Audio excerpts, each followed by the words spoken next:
Instead of reviewing the individual books, I'm going to write this review in regard to the entire series. There are 4 books in the Legends of the Shifters series: Spark, Icebound, Sandstorm, and Daybreak. Overall, I give the entire series a 3.5 out of 5 stars. Individually, I'd rate each book as follows: Spark, 2.5 out of 5, Icebound, 3 out of 5, Sandstorm, 3.5 out of 5, Daybreak, 3 out of 5. What I didn't like. The list is quite long, but I promise I really did enjoy the series. I'm going into detail here to provide potential readers with an informed review and an author with usable feedback. The author was young when she started writing the first book, Spark, and it definitely shows. There are several moments in which the characters seemed extremely naive, particularly the main character, Ivy. In the first book, she was 17, and while she did grow up in an orphanage without much interaction to the outside world, one would expect her to be a little bit more mature. A subpoint to the naivety problem is that everything, and I mean everything, made the main character want to vomit. Someone was injured, she felt like throwing up. The mere thought of a dead body, even if there wasn't one, she had to hold back the urge to barf.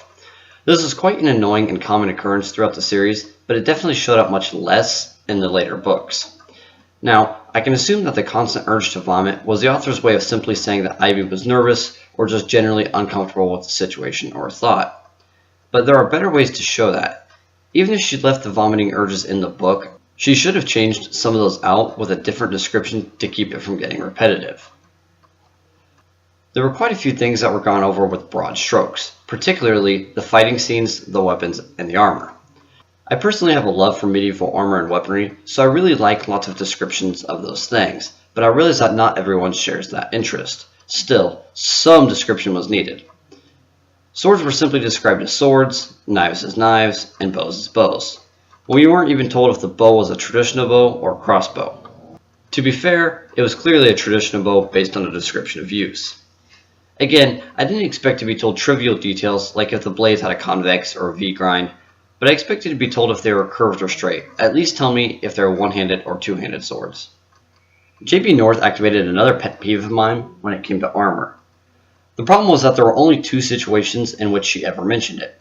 1, the few times she gave a brief description of the armor, or 2, when someone was cutting through it. What's the point of armor if every single time it gets hit, it just breaks? There were also some logistical and consistency issues. The main character, Ivy, has the ability of fire. However, when the way the fire interacted with and affected the world and its people was constantly different from time to time without any explanation as to why, that's a problem.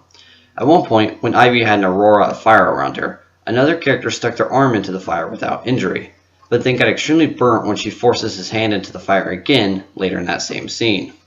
Other times, people would suffer mere burns when they were hit with a blast of fire, but others were described as completely turning to ash. There were some issues with the storytelling itself as well. In the Legends of the Shifters universe, there's a prophecy that involves our main character. Admittedly, I'm not a fan of prophecy in Chosen One stories, but they can be entertaining. The problem with the prophecy in this story was that it meant nothing. It didn't need to be there at all.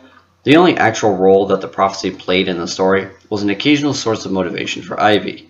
At times, she would push through something saying, "I must go on because a prophecy says I have to." There are also way too many coincidences for it to be believable. Fortunately, it seems that the author learned from her mistakes, and this problem only existed in the first book. Without going back through the book and counting them, I'd say that there were at least 5 story and character defining moments that happened entirely by luck or coincidence. Also, the story never really defines a bad guy until late in the series. Even when we are given a bad guy, we find out that he isn't the real bad guy behind it all. We were also told multiple times in the last book that the different kingdoms have seen this war with the real bad guy coming for decades, and thus have prepared armies.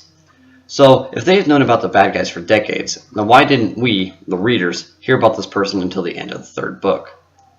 The author tried really hard in the final book to make the reader feel the gravity of the situation, and, honestly, she did quite well given the fact that the problem was introduced so late in the series. But I feel like I would have been able to feel for the kingdoms and their occupants more if the war that was happening had been addressed earlier on and then build up with tension throughout the entire series. Speaking of tension buildup, that brings me to my next point. Whenever something bad happened, I found it hard to care. And no, It's not because I didn't feel for any of the characters, because I really did. It was simply because there wasn't enough build-up to the bad event. Whenever a bad thing happened, it just happened. Don't get me wrong, having something happen unexpectedly can be fun, but even that must be set up right.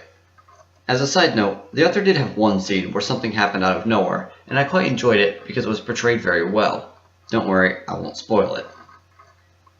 Another reason I found it hard to care was because that bad thing almost always got resolved.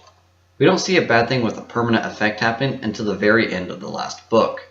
Worse yet, not only is that bad thing always resolved, it's usually resolved within 2 pages. So I didn't even have time to wonder how the characters might go about resolving the problem. There were also some things I personally didn't like with the physical side of the writing. The author did a lot of telling and not showing, particularly when it came to facial expressions.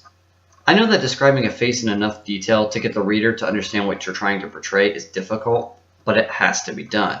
Showing the emotions helps the reader immerse themselves in the world and has a greater impact on the reader than simply saying things like, he had a panicked look, or he bellowed an enraged cry.